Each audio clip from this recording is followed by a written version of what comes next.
வணக்கம் அன்பு நண்பர்களே. எல்லாருமே ராகு கேது பயிற்சி வீடியோ, சனி பயிற்சி வீடியோ இவையெல்லாம் போடாம இருக்கான்னு நீங்க செக் பண்றீங்கன்றது எனக்கு தெரியுது. என்னுடைய நேரமா இந்த சுச்சுவேஷன் தெரியல. இந்த வருஷம் மார்ச் மாசம் 22ஆம் தேதி ஐபிஎல் ஆரம்பிச்சது. நான் டெய்லியும் ஐபிஎலுக்கான வீடியோஸை தனியாக அதுக்குன்னு ஒரு சேனல் வச்சிருக்கேன். அந்த சேனல் பேர் கேம் ஃபோர்காஸ்ட் அப்படின்னு சொல்லிட்டு அதுல டெய்லியும் வீடியோ போடுறேன். காலையில எந்திரிக்கிறேன். இந்த திருமணம் ஆகாதவங்களுக்கு 30 வயசு கடந்து திருமணம் ஆகாத ஆண்களுக்கு பெண்களுக்குன்னு ஒரு பதிவு போட்டேன். நான் எதிர்பார்த்தது ஒரு 500 பேர் வருவான்னு எதிர்பார்த்தேன். ஆனா எவ்வளவு, அதாவது நம்ம ஃபேஸ்புக்ல இருக்கவங்களுக்கு பதிவு போட்டா ஃபேஸ்புக்ல இருக்கவங்க மட்டும் யூஸ் பண்ணிக்கணும். ஆனா நம்மளால என்ன பண்ணிட்டாங்க, ஃபேஸ்புக்ல இருக்காரா அவன் ஃப்ரெண்ட், உனக்கு கல்யாணம் நல்லா பார்ப்பான் போடா, உனக்கு என்ன குழந்தை பிறக்கல அவன் நல்லா பார்ப்பான் போடா அப்படின்னு இவங்க பூரா அனுப்பிவிட்டு 1600 பேருக்கு மேல கல்யாணம் ஆகாதவங்க, குழந்தை இல்லாதவங்க 400 பேர், கிட்டத்தட்ட 2000 பேர் எம்பி. ஒரு நாளைக்கு 8 ஜாதகம் தான் பார்க்க முடியுது. அப்போ ஒரு நாளைக்கு 8னா 10 நாளைக்கு 80, மாசம் 240. நவம்பர், டிசம்பர், ஜனவரி, பிப்ரவரி, மார்ச் 5 மாசத்துல கிட்டத்தட்ட 1000 பேருக்கு முடிச்சாச்சு. இன்னும் 800 பெண்டிங் இருக்குது. இது ஒரு பிரச்சனை. ரெண்டாவது, ஐபிஎல் வீடியோ போடுறதுனால காலையில எந்திரிச்சு அதுக்கான இன்னைக்கு யாருக்கும் மேட்ச், அந்த மேட்ச் சம்பந்தமான டாக்குமெண்ட்லாம், அந்த டாக்குமெண்ட் யாரெல்லாம் விளையாடுறாங்க அப்படின்ற டேட்டாலாம் எடுத்து அவங்களுடைய ஜாதகத்தில் ஆராய்ச்சி பண்ணி அவங்கள பத்தி ஒரு வீடியோ ட்ரீம் லெவன்ல யூடியூப்ல ட்ரீம் லெவன் விளையாடுறவங்களுக்காக போடுறேன். அதன் பிறகு மேட்ச் ஆரம்பிக்கும் போது நிறைய பிளேயர்ஸை மாற்றுவாங்க, அதை ஆராய்ச்சி பண்ணி டெலிகிராம்ல போடுறேன். அதுக்கப்புறம் மேட்ச் ப்ரெடிக்ஷன், இன்னைக்கு யார் ஜெயிப்பாங்க, இன்னைக்கு பஞ்சாப் ஜெயிக்குமா சிஎஸ்கே ஜெயிக்குமா, இந்த மாதிரி ஒரு விஷயங்களை எழுதுறேன். அதை முடிச்சுட்டு வீடியோ பப்ளிஷ் பண்ணி மேட்சை பார்த்து அன்னைக்கு நைட்டு கரெக்டா நம்ம சொன்ன மாதிரி நடந்திருக்கா நடக்கலையா இவ்வளவு வேலை பண்றேன். இது போக ரெண்டாவது ஒரு தலைவர் குட்டி பையன் பிறந்திருக்கான், ரெண்டாவது பையன், அவனை பார்த்துக்கணும். இவ்வளவு வேலைக்கு மத்தியில குரு பயிற்சி, சனி பயிற்சி, ராகு கேது பயிற்சிலாம் நல்லா போட முடியல. கஷ்டப்பட்டு ப்ரிப்பேர் பண்ணி வச்சிருக்கேன், ஆனா என்னால போட முடியல. அதனால எனக்கு வருத்தமும் கிடையாது. ஐபிஎல் மே 25 முடியுது. மே 30ஆம் தேதிக்கு அப்புறம் ஜூன் முதல் வாரம் சனி பயிற்சிக்கான வீடியோ வரும். சனி பயிற்சி ஆல்ரெடி ஆயிடுச்சு. அதனால என் வீடியோ வியூஸ் போகாதுன்னு எனக்கு தெரியும். பட் எனக்கு அதை பத்தி கவலை கிடையாது. ஏன் சப்ஸ்கிரைபர் 7 லட்சம் பேர் இருக்காங்க, அவங்க பார்த்தா போதும். அது முடிச்ச கையோட சனி பயிற்சி கூட 2.5 வருஷம். ஸோ அதனால ஃபர்ஸ்ட் குரு பயிற்சி போட்டுட்டு ராகு கேது பயிற்சி போட்டு ஜூலைல கூட நான் சனி பயிற்சி போடுறேன். நான் ஏமாத்த மாட்டேன். இந்த வருஷம் ஐபிஎல் டைம்ல எனக்கு வந்துருச்சு. ஒரு தட்டுல ஐபிஎல் முக்கியமா, இந்த சனி பயிற்சி, ராகு கேது பயிற்சி, குரு பயிற்சி வீடியோ முக்கியமானா எனக்கு சனி பயிற்சி ஐபிஎல் தான் முக்கியமா தோணுச்சு. ஏன்னா சனி பயிற்சி நான் போடலாம் கூட நிறைய பேர் போடுவாங்கன்னு நீங்க பார்க்கலாம். பட் ஐபிஎல் என்ன விட்டா போடுறதுக்கு ஆள் இல்லை. ஸோ எனக்கு ரெண்டாவது அதுல ஒரு இன்ட்ரெஸ்ட் இருக்கு. தனிநபர் ஜாதகம் பார்க்கறத விட அது ஒரு போரிங் ப்ராசஸ். ஒரே கேள்விதான் கேட்பாங்க, குழந்தை எப்போ பிறக்கும், வீடியோ எப்போ கட்டுவேன், கவர்மெண்ட் வேலை கிடைக்குமா, வெளிநாட்டுக்கு எப்போ போக முடியும், இந்த மாதிரி ரிப்பீட்டடான கொஸ்டின் போர் அடிக்கும். இதை நான் சொல்றது ஒரு டெலிகாலர், ஒரு ஏர்டெல்ல வேலை செய்யறவங்க, ஒரு ரயில்வே டிபார்ட்மெண்ட்ல, இன்ஃபர்மேஷன் டிபார்ட்மெண்ட்ல வேலை செய்யறவங்க தான் நான் சொல்றது புரியும்.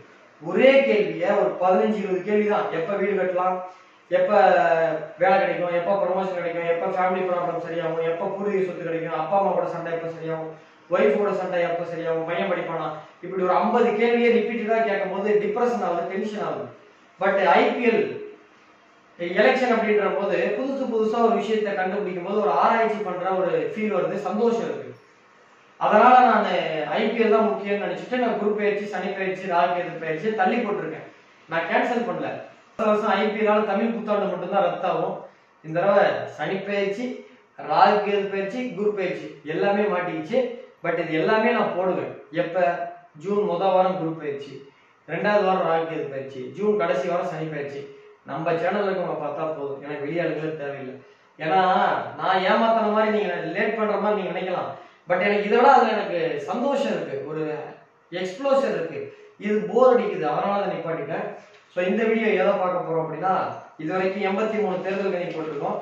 இது 84வது தேர்தல் கணிப்பு. 84வது தேர்தல் கணிப்பு கனடால ஃபெடரல் எலெக்ஷன். அதாவது நம்ம நாட்டில் எப்படி பிரதமர் மோடியை தேர்ந்தெடுத்தோம், அதாவது பார்லிமெண்ட் எலெக்ஷன் சொல்லுவோம்ல, அந்த மாதிரி கனடால இப்ப நம்ம லாஸ்ட் டைம் போட்டது ஒன்டாரியோ ஸ்டேட் எலெக்ஷன். இது பார்லிமெண்ட் எலெக்ஷன். ஸோ இவ்வளவு வேலைகளுக்கு இடையே இதை நான் பண்ணியிருக்கேன். ஸோ இது கனடா வாழ் நம்பர்கள் பார்த்தீங்கன்னா, உங்க நண்பர்கள், உங்க உறவினர்கள், உங்களுக்கு கனடாவில் வசிக்கிறவங்களுக்கு இதை ஷேர் பண்ணுங்க. அப்பதான் இவ்வளவு கஷ்டப்படுறோம், இவ்வளவு மெனக்கெடல் இருக்கு. இதுக்கு பின்னாடி இந்த வீடியோ நீங்க ஒரு 20 நிமிஷத்துல பார்த்தரலாம். ஆனா இந்த வீடியோக்கு பின்னாடி ஒரு 15 நாள் உழைப்பு இருக்கு. அது உங்களுக்கு தெரிய வாய்ப்பு இல்லை. ஸோ அவ்வளவு போட்டு வியூஸ் போடனா இது ஏண்டா பண்றன்ற மாதிரி தோணும். ஸோ இது என்னுடைய 2வது முறை என்னுடைய லைஃப்ல இரண்டாவது முறை பண்றேன். ஏற்கனவே 2021 ஜஸ்டின் ட்ரூடோ ஜெயிப்பார்னு சொல்லியிருக்கேன். அந்த வீடியோட லிங்கை டிஸ்கிரிப்ஷன் பாக்ஸ்ல நான் ஆட் பண்றேன், ஃபர்ஸ்ட் கமெண்ட்ல ஆட் பண்றேன். உங்களுக்கு ஒரு தடவை செக் பண்ணி பாருங்க புதுசா பாக்குறவங்க. ஸோ கனடாவில் இருக்கக்கூடிய இலங்கை தமிழர்கள், கனடாவில் வசிக்கின்ற இந்தியாவில இருந்து அங்க போய் பிஆர் வாங்கினவங்க, கனடாவில் இந்தியாவில இருந்து வேலை செய்யறவங்களுக்கு எல்லாருக்கும் இந்த வீடியோ பிரயோஜனமா நினைக்கிறேன். வாருங்கள் வீடியோக்குள்ள போகும். 4வது தேர்தல் கணிப்பு கனடா. கனடாவினுடைய எலெக்ஷன் 84வது தேர்தல் கணிப்பு. Canada federal election 2025. Date of polling 28 April 2025. Date of counting 29/2025. Date of publishing இன்னைக்கு. ஸோ இன்னைக்கு நான் வீடியோ எடுக்கிறேன். முடிந்தவரை இன்று இரவுக்குள் நான் போட்டு விடுவேன். சப்போஸ் முடியலன்னா நாளைக்கு 27ஆம் தேதி நான் பப்ளிஷ் பண்ற மாதிரி இருக்கும். ஸோ நான் இப்போ டைம் வந்து ஈவினிங் 6 o'clock. இப்போ என்ன பிரச்சனைங்க, இந்த வீடியோ வேற ஒருத்தர் எடிட்டர் கொடுத்து நான் பண்ணினா வேலை முடியும். ஒரு எடிட்டர் இந்த வேலையை செஞ்சாங்கன்னா என்னுடைய வேலை கம்மியா வரும். அதே போல இந்த ஒரு வீடியோ ஒரு ப்ரொஃபஷனல் கேமராமேனை கூப்பிட்டு தான் நல்லா பண்ணலாம். பட் என்னோட ரகசியங்கள் வெளியே போகும். நான் எந்த மெத்தட்ல எந்த புக்கை ரெஃபர் பண்றேன், ஒவ்வொரு பிரைம் மினிஸ்டரோட ஜாதகத்தை வெப்சைட்ல இருந்து எடுத்து அதை நஷ்ட ஜாதக முறையில எந்த நஷ்ட ஜாதக முறையில நான் எடுக்கிறேன், நஷ்ட ஜாதக கூடிய ஒரு பிரைம் மினிஸ்டரோட லக்னம் என்ன, அவருடைய ராசி என்ன, அவர் நடக்கிற தசாபுத்தி என்னன்ற என்கிட்ட இருக்கிற இந்த புக்ல இருக்க டேட்டாலாம் அவரை எடிட்டர் பாட்டு போயிட்டு அவர் யாராவது ஒரு ஜோசியத்தை சொல்லிட்டாங்கன்னா என்கிட்ட இருக்க டாக்குமெண்ட், என்னுடைய ஐடியாலஜி, என்னுடைய ஜோசிய டெக்னிக்கு, நஷ்ட ஜாதக முறைப்படி எடுக்கின்ற எல்லா ரகசியமும் வேற ஒரு ஜோசியக்காரனுக்கு போயிட்டா பண்ணா வேஸ்ட் ஆயிடும். நீங்க நினைக்கலாம் உங்க குருநாதர் இப்படி நினைச்சிருந்தா உங்களுக்கு இது கிடைச்சிருக்குமான்ட்டு. என் குருநாதர் சிவகாசன் ரவி சாரு ஆவடியில் இருந்தாரு. அவர் நல்ல மனுஷன், அவர் கள்ளங்கவலம் இல்லாதவர். தனக்கு தெரிந்த அத்தனையுமே சொல்லி கொடுத்தாரு, எதையுமே மறைக்கல. அவருக்கு தெரிஞ்ச அத்தனையுமே திறந்த புத்தகமா இருந்தாரு. அவர் நல்லவர், நான் நல்லவன் கிடையாது, நான் அயோக்கியம்.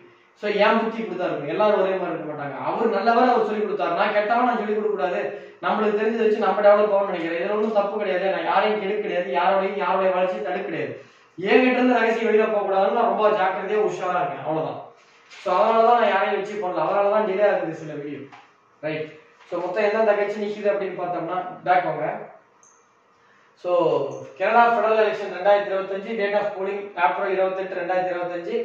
Date of counting 29 April 2025. Publish இன்னைக்கு பண்ணிடுவேன்னு நினைக்கிறேன். சப்போஸ் மிஸ் ஆனா அது 27 மாறும். நெக்ஸ்ட். ஸோ இதுல யாரெல்லாம் நிக்கிறாங்க முக்கிய கட்சி அப்படின்னு பார்க்கும்போது liberal party of Canada, conservative party of Canada, bloc, quebecois, new democratic party of Canada, green party, people's party. So இந்த கட்சிகள்லாம் நிக்கிறாங்க. ஸோ இதுல வந்து பாத்தீங்கன்னா இப்போ மொத்தமா இந்த எலெக்ஷன்ல மொத்தமான தொகுதி வந்து 343. அதுல மெஜாரிட்டி 172 தொகுதிகள் மெஜாரிட்டிக்கு தேவை. மொத்த தொகுதி 343. நெக்ஸ்ட். ஸோ இதுல லிபரல் பார்ட்டி சார்பாக போன வாரம் நம்ம ஜஸ்டின் ட்ரூடோ ஜெயிப்பார்னு சொல்லியிருந்தோம். அதே வீடியோல நம்ம சொல்லியிருந்தோம் அடுத்த எலெக்ஷன்ல அவருக்கு நேரம் சரியில்லைன்னு சொல்லியிருந்தோம். கடந்த 6 மாசத்துக்கு முன்னாடி அவருக்கு ரொம்ப எதிர்வினை அதிகமா வர்றதுனால அவர் ரிசைன் பண்ணிட்டாரு. மேபி அவரே கண்டினியூ பண்ணியிருந்தாருன்னா இந்த எலெக்ஷன் ரிசல்ட்டே வேற மாதிரி போயிருக்கும். பட் எலெக்ஷன் 2 மாசத்துக்கு முன்னாடி ஜஸ்டின் ட்ரூடோ பிரதமர் பதவியும் கட்சி தலைவர் பதவியும் ராஜினாமா பண்ணிட்டாரு. இதுவே நம்மளுடைய கணிப்பு வெற்றி. போன முறை தேர்தலில் அடுத்த எலெக்ஷன்ல அவர் டைம் சரியில்லைன்னு சொன்னோம்.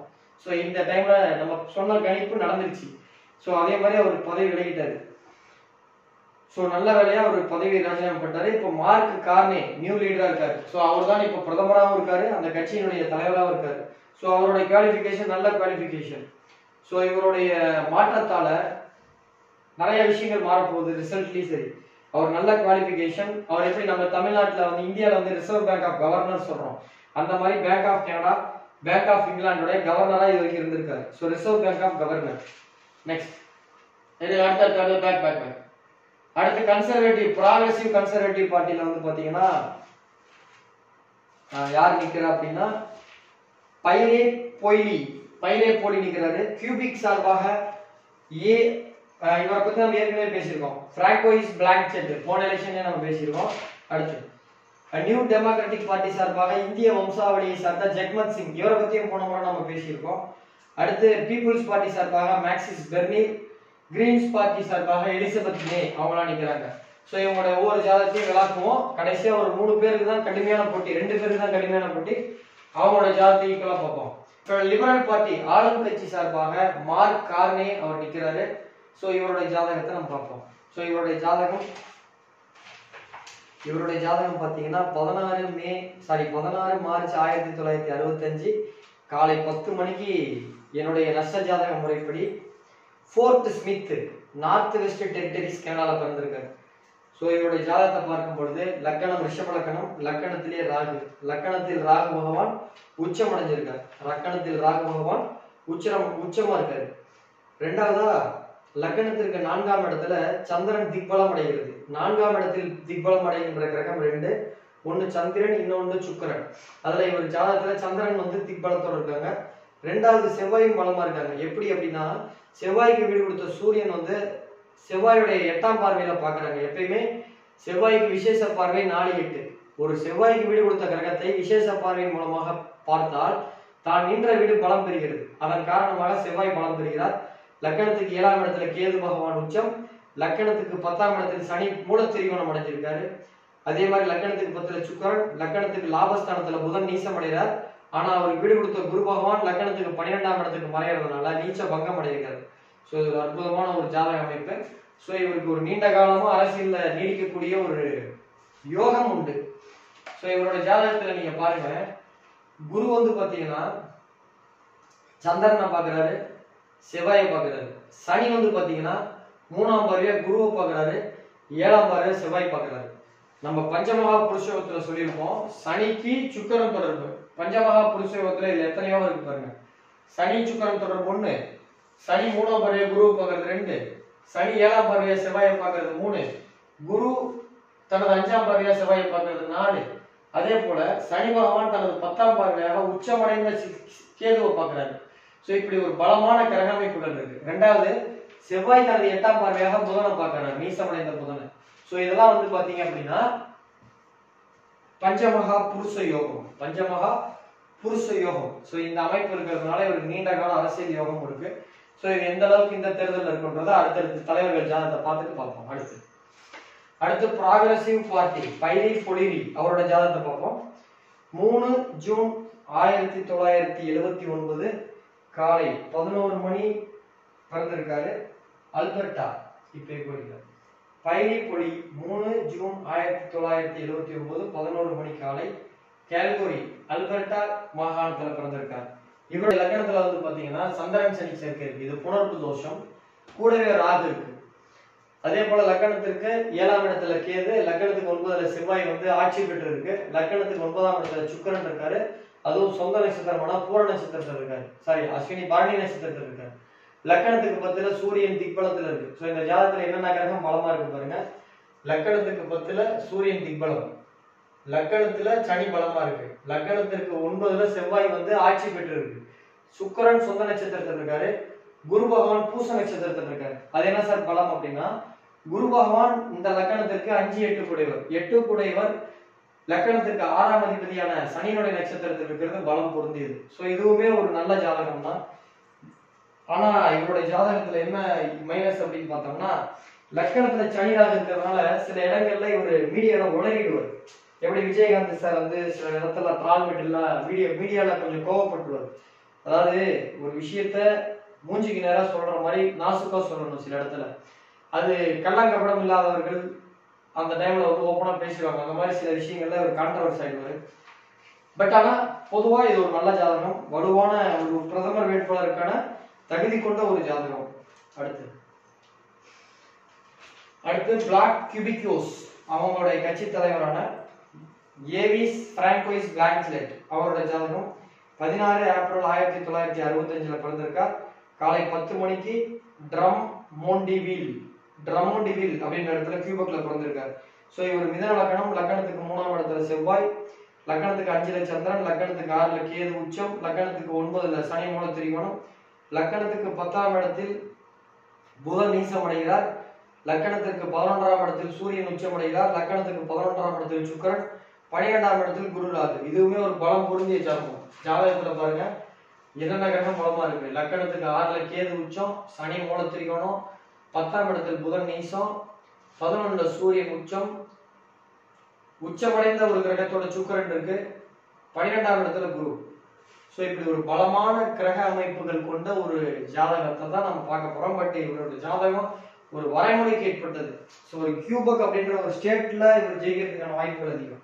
பட் இதுவே வந்து பாத்தீங்கன்னா ஒரு கண்ட்ரிக்குள்ள அப்படின்னு நம்ம பார்க்கும்பொழுது அதுக்கு அளவுக்கு ஒரு பலமான ஜாதகம் இது கிடையாது.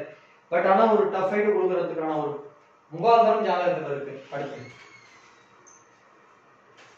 இவரு ஜக்மன் சிங் பார்க்கறதுக்கு இந்தியாக்கார மாதிரி இருப்பாரு. பட் அவங்க அப்பா வந்து பஞ்சாப்காரரு, அவங்க அம்மாவும் இந்தியன். ஸோ இவர் இந்திய வம்சாவளி, இந்தியன் கிடையாது. அவர் பாலியும் கனடா தான்.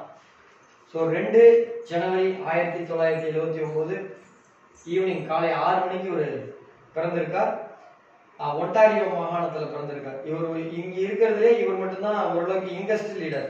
மீதி எல்லாம் வயசானவங்க. இவர் மட்டும்தான் ஒரு 50 வயசு, கிட்டத்தட்ட ஒரு 79னா அப்ப அதுல ஒரு 21, இதுல ஒரு 25, 46 வயசு. ஸோ 46 வயசுல போட்டி போடுறாரு. ஸோ இவருடைய ஜாதகத்துல பாத்தீங்கன்னா லக்கணம் வந்து விருச்சக லக்கணம்.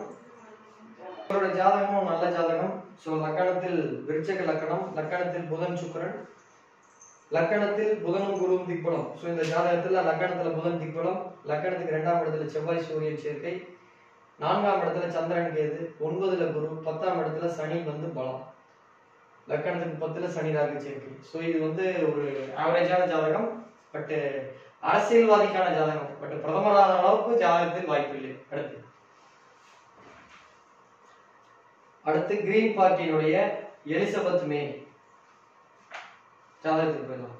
ஸோ இவங்க 9 ஜூன் 1954 10 மணிக்கு காலையில ஹார்ட்ஃபோர்டு கனெக்டிகட் அமெரிக்கால பிறந்தவங்க. இவங்க 9 ஜூன் 1954 கனெக்டிகட்டுக்கு பிறந்தவங்க. ஸோ லக்கணம் வந்து சிம்ம லக்கணம், லக்கணத்தில் மாந்தி, 2ஆம் இடத்துல சந்திரன், 3ஆம் இடத்தில் சனி, 5ஆம் இடத்தில் செவ்வாய் ராகு, 10ஆம் இடத்தில் சூரியன் திக்பலம், 11ல புதன் ஆட்சி, சுக்கிரன் குரு கேது. ஸோ இந்த ஜாதகம் ஒரு நல்ல ஜாதகம். எதிர்காலம் இவருக்கு அரசியல் எதிர்காலம் நல்லா இருக்கு. பட் தசா புத்தி இப்போ ஆவரேஜா இருக்கு. ஏன்னா லக்கணத்துக்கு 11ல பாருங்க புதன் ஆட்சி, புதன் கூட குரு இருக்கு. இந்த லக்கணத்துக்கு குரு 8 கூடியவர் 5 கூடியவரா இருந்தால் கூட லக்கணத்திற்கு லாபஸ்தானத்தில் லாபாதிபதியுடன் சேரும்போது நன்மை தான் நீங்க எதிர்பார்க்க முடியும். அதே மாதிரி சுக்கிரன் 3 கூடியவர் 10 கூடியவர் அவர் கூட சேர்ந்திருக்காங்க. ஸோ இது அற்புதமான அமைப்பு. ஸோ இதுவுமே ஒரு பலமான ஜாதகம். அடுத்து மேக்சிமின் பெர்கே. ஸோ இவர் வந்து people's party of Canada, people's பார்ட்டியில் இருக்காரு. இவருடைய டேட் ஆஃப் பர்த் 18 ஜனவரி 1963 காலை 10 மணிக்கு செயின்ட் ஜார்ஜஸ் கியூபக்ல பிறந்திருக்காரு, கனடால. ஸோ லக்கணம் கும்ப லக்கணம், லக்கணத்தில் குரு மாந்தி, லக்கணத்துக்கு 6ஆம் இடத்துல செவ்வாய் ராகு, லக்கணத்திற்கு 9ஆம் இடத்துல சந்திரன், லக்கணத்திற்கு 10ல சுக்கிரன், லக்கணத்துக்கு 11ல சனி கேது, சூரியன் புதன். ஸோ இது வந்து ஓரளவுக்கு ஒரு ஆவரேஜான ஜாதகம். ஸோ இதுல நம்ம டீட்டெயிலா 2 மணி நேரம் வீடியோவா இருந்தா ஒவ்வொருத்தரோட ஜாதகத்தையும் 1/2 மணி நேரம் பத்தி பேசுற அளவுக்கான விஷயங்கள் என்கிட்ட இருக்கு. பட் பாக்குறதுக்கான பொறுமை உங்ககிட்ட இல்லை. 2வது லாஸ்ட் மினிட்ல போடுறதுனால எனக்கும் நேரம் இல்லை. அதனால நம்ம நேரடியாக கடுமையான போட்டி இருக்கக்கூடிய 2 பேருக்கு மட்டும் நம்ம முக்கியமான போட்டின்னு சொல்லக்கூடிய 2 பேர்னு வந்து பாத்தீங்கன்னா தற்போது இருக்கக்கூடிய ஆளும் கட்சியான லிபரல் பார்ட்டி ஆஃப் கனடா, அடுத்து கன்சர்வேட்டிவ் பார்ட்டி ஆஃப் கனடா, அடுத்து லிபரல் பார்ட்டி இவரு, அடுத்து கன்சர்வேட்டிவ் இவரு. இதுக்கடுத்து ஓரளவுக்கு போட்டியா இருக்கிறது பிளாக் ஹோர்ஸ். இவங்க 3 பேருக்குள்ளதான் போட்டி. அதுல நம்ம லிபரல் பார்ட்டியோட ஜாதகத்தை டீட்டெயிலா பார்ப்போம். ஸோ கார்னே இவர் தான் இப்போ பிரசன்ட் பிரைம் மினிஸ்டரா இருக்காரு. இவரோட ஜாதகத்தை பார்க்கும் பொழுது இவருக்கு நடக்கிற தசா புத்தி குரு தசை நடக்குது. நஷ்ட ஜாதக முறைப்படி நான் கணிச்சதுல 2014 இருந்து 2030 வரை குரு தசை நடக்குது. இப்ப நடந்துட்டு இருக்கிறது சந்திர புத்தி. சந்திர புத்தி 17/10/2024 இருந்து 16/2/2026 வரைக்கும், அதாவது இன்றைய தேதியில இவருக்கு சந்திர புத்தி நடந்துட்டு இருக்கு. ஸோ இந்த அடிப்படையில பார்க்கும் பொழுது இவருக்கு லக்கணத்திற்கு 4ஆம் இடத்தில் திக்பலம் அடைந்த கிரகம் தசா புத்தியை நடத்துகிறது. மேலும் சனியுடன் ராகு சேருது, அதே சூரியனோட சனி சேருது. இப்ப சனி இங்க மாறிட்டாரு. ஸோ சூரியனுடன் சனி மூன்றைய அஸ்ட்ராலஜி படி ஒரு பலமான அமைப்பு, மக்களை வசீகரிக்கக்கூடிய அமைப்பு ஏற்படும். லக்கணத்திற்கு 9ஆம் அதிபதி 10ஆம் அதிபதி 4ஆம் அதிபதி மேல போகும்பொழுது ஒரு அங்கீகாரம் கிடைக்கும். சூரியன் மேல சனி போகும்போது ஒரு அங்கீகாரம் கிடைக்கும், ஒரு பொறுப்பு கிடைக்கும். இதெல்லாம் நல்ல நல்ல விஷயங்கள். புதன் மேல போகும்பொழுது இவர் மேல ஒரு ட்ரஸ்ட், இவர் மேல ஒரு நம்பிக்கை, இவர் மேல ஒரு வசீகரம், அது பேர் வந்து கரிஸ்மேட்டிக்னு சொல்லுவாங்க. இதெல்லாம் ஏற்படுவதற்கான வாய்ப்புகள் உண்டு. ஸோ ஒரு நீண்ட கால தலைவரா எப்படி வந்து புதின் இருக்கார் ரொம்ப காலம், அந்த மாதிரி இருக்கக்கூடிய ஒரு ஜாதகம் தான் இது. ஸோ இது ஒரு நல்ல கடுமையான போட்டி தரக்கூடிய காலம். இப்போ எலெக்ஷன் டைம்ல ரொம்ப நல்லா இருக்கு. அடுத்து கன்சர்வேட்டிவ் பார்ட்டி ஆஃப் கனடா. பைலி பொய்லிலி. ஸோ இவருடைய ஜாதகம் 3 ஜூன் 1979 காலை 11 மணிக்கு கல்காரி அல்பர்டா கனடால பிறந்திருக்கார். லக்கணம் சந்திரன், லக்கணம் சிம்ம லக்கணம், லக்கணத்தில் சந்திரன் சனி ராகு, 4ஆம் இடத்தில் மாந்தி, 3ஆம் இடத்தில் மாந்தி, 7ஆம் இடத்தில் கேது, லக்கணத்திற்கு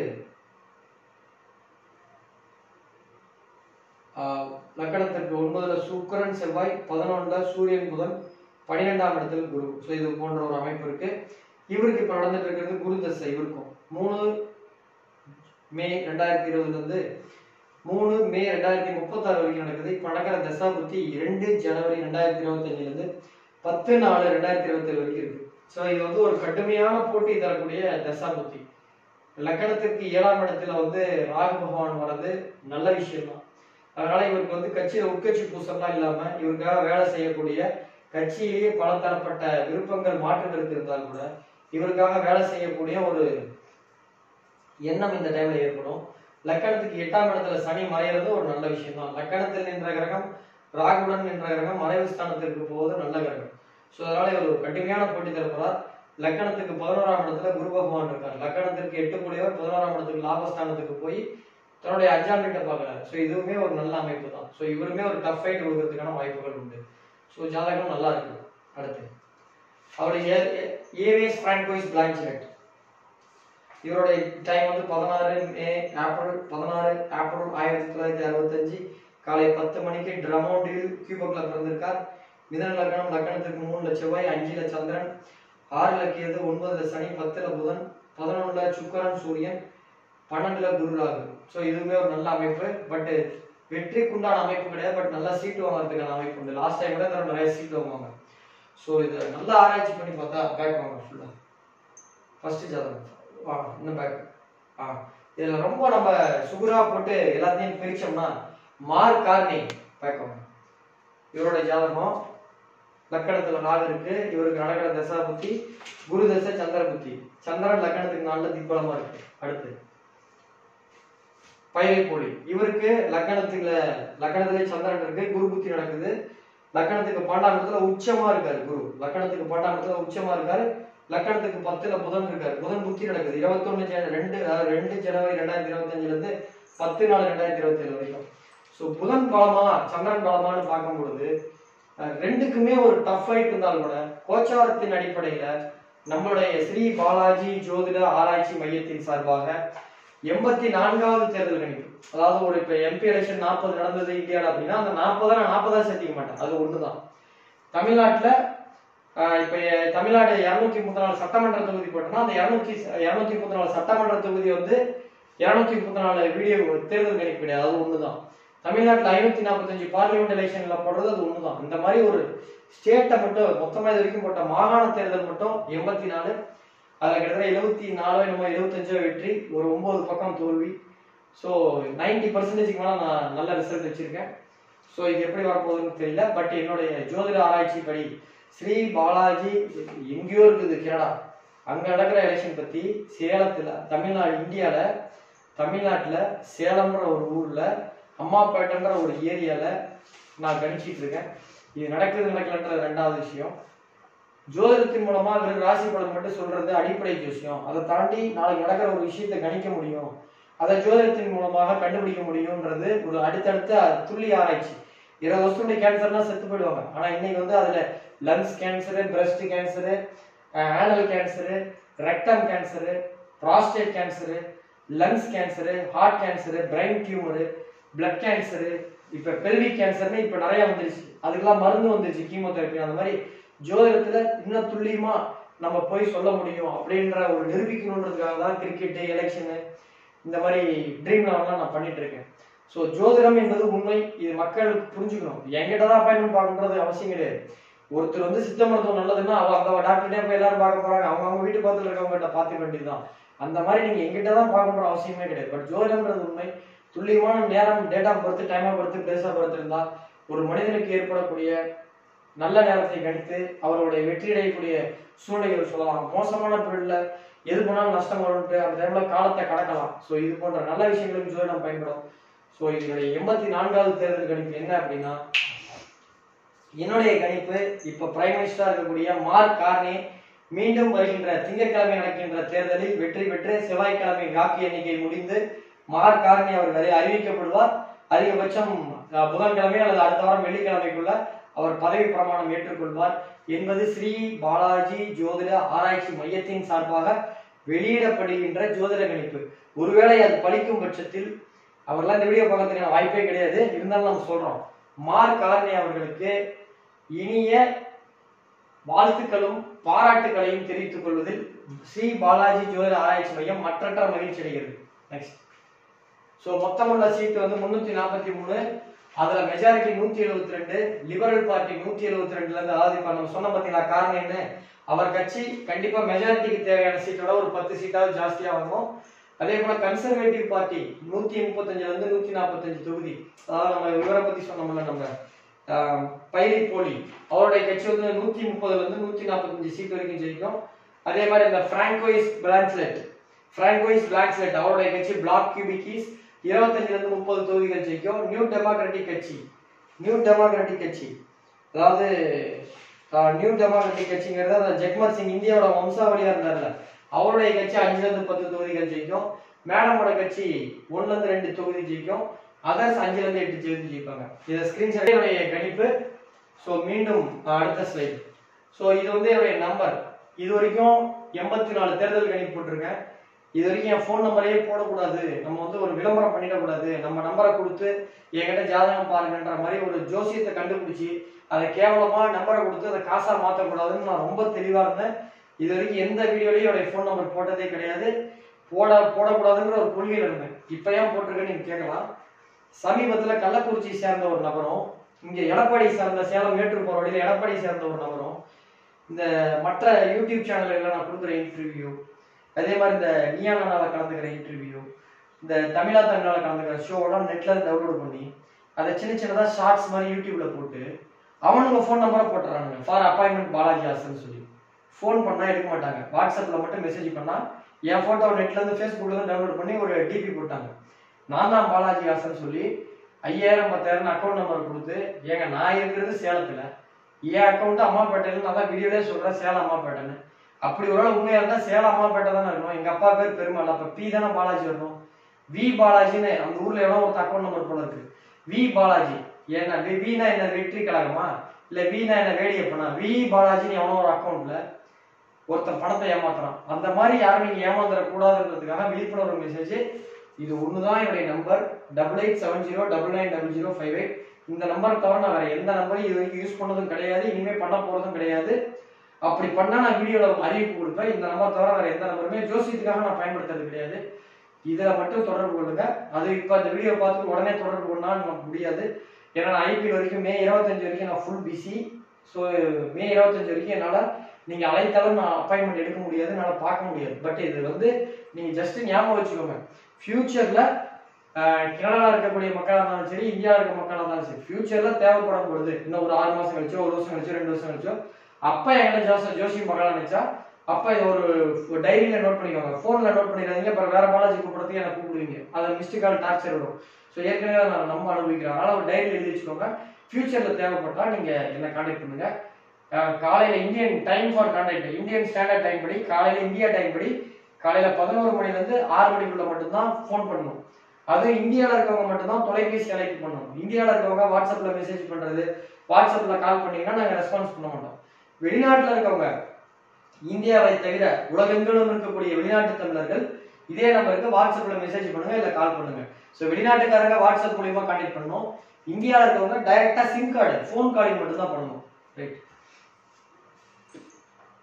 ஸோ என்னுடைய இந்த வீடியோவுடைய கருத்து, லிபரல் பார்ட்டியை சேர்ந்த மார்க் கார்னே அவர்கள் வெற்றி பெற்று அதிபராக போகிறார், பிரதமராக போகிறார்.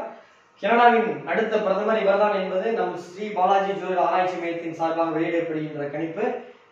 இது கணிக்கிறது பலிக்குதா இல்லையா அப்படின்றது ரொம்ப நாள்லாம் தேவையில்லை. இன்னைக்கு சனிக்கிழமை நைட்டுக்குள்ள வீடியோ போட்டுருவேன். ஸோ உங்களுக்கு திங்கக்கிழமை எலெக்ஷன், செவ்வாய்க்கிழமை புதன்கிழமை தெரிஞ்சு போயிடும். அடுத்த வாரம் வெள்ளிக்கிழமை ஒரு பதவி ஏற்பு வந்துடுவார். ஒன்னு இவர் ஜெயிப்பாரு, இல்ல நம்ம கணிப்பு தப்பா கூட போகலாம். பட் இது வந்து என்னன்னா ஒரு 10 வருஷம் கழிச்சு இவர் கலெக்டர் ஆவாரு, 20 வருஷம் கழிச்சு இவர் வந்து இதாவாருன்ட்டு ஒரு ஒரு பக்கமா ஒரு வீடியோ பார்த்தேன். நான் அடிச்சு சொல்றேன், என்ன 10 வருஷம் கழிச்சு நீ ஒரு ஹீரோன்றாரு ஒரு யூடியூப்ல வீடியோ. அதுக்கு என்னமோ காரணம் சொன்னாரு. 10 வருஷம் கழிச்சு அது எத்தனை பேர் ஞாபகம் வச்சுக்கோங்க. 10 வருஷம் கழிச்சு அவன் ஒரு வேளை ஜெயிச்சிட்டான்னா ஓகே, ஜெயிக்கலாம் அவனே மறந்துடுவான் சொன்னதை. ஸோ அப்படிலாம் கிடையாது. இன்னைக்கு தேதி நம்ம வயதில் 26. அதிகபட்சம் 1ஆம் தேதி 2ஆம் தேதி மே மாசம் தெரிஞ்சு போயிடுது. ஒரு வாரத்துல ஜோசியம் உண்மையா, அது ஜோசியம் உண்மையா பொய்யானா ஜோசியம் உண்மைதான். என்னுடைய கணிப்பு உண்மையா பொய்யான்றது மட்டும்தான் இதுல நம்ம பார்க்க போறோம். என்னுடைய கணிப்பு தவறாகலாம், அது என்னுடைய மிஸ்டேக்கா இருக்கும். ஜோசியம் ஒருபோதும் தப்பாகாது. அதை டிரைவ் பண்றவங்க தான் தப்பா இருக்கும். மருத்துவம் உண்மை, அது பிராக்டிஸ் பண்ற மருத்துவர்கள் சில டைம் தப்பு பண்ணும் பொழுது அவரால் உயிரிழப்பு வரும். இந்த மாதிரி என்னுடைய கணிப்பு இது. ஜெயிக்கிறாருன்னு பார்ப்போம்.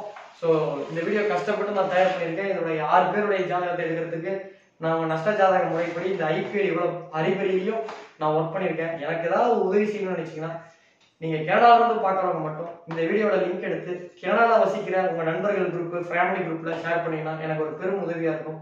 நன்றி, வணக்கம். நான் அடுத்து பாத்தீங்கன்னா ஒன்டாரியோ எலெக்ஷன் போட்ட மாதிரி கியூபக்கு, பிராம்டன், தமிழர்கள் வாழ்கின்ற டொரண்டோ எல்லா எலெக்ஷன் வீடியோவும் போடுறதுக்கு எனக்கு ஒரு உந்து சக்தியா இருக்கும். நீங்க ஷேர் பண்ணீங்கன்னா எனக்கு ஒரு உந்து சக்தியா இருக்கும். நன்றி, வணக்கம். இதுவரை இந்த சேனலை சப்ஸ்கிரைப் பண்ணாதவங்க சப்ஸ்கிரைப் பண்ணுங்க.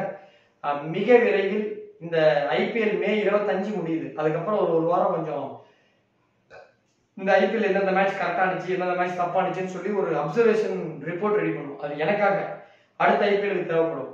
ஸோ அதெல்லாம் ரெடி பண்ணிட்டு ஜூன் முதல் வாரம் என் பையனுக்கு ஸ்கூல் திறந்துருவாங்க. 2வது வாரம் குரு பயிற்சி, 3வது வாரம் ராகு கேது பயிற்சி, அல்லது ஜூலை முதல் வாரம் சனி பயிற்சி. கண்டிப்பா வீடியோ வரும், காத்திருங்கள். ஒர்த்தா இருக்கும். நன்றி, வணக்கம்.